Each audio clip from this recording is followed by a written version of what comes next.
So it's ideal to do brain exercises at the beginning of your homeschool lessons because it regulates the nervous system and prepares the student for learning. We do it at the beginning of all of our homeschool lessons here at Enkindle Academy. So I'm going to show you this one, which I call Typewriter.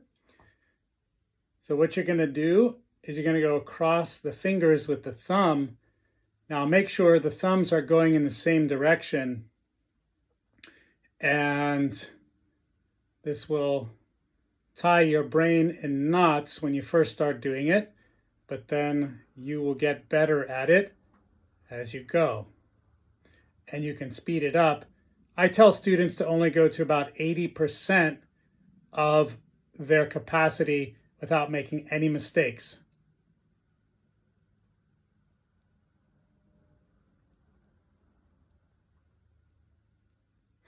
So try that one, and you can do it for about a minute at a time at the beginning of your lessons.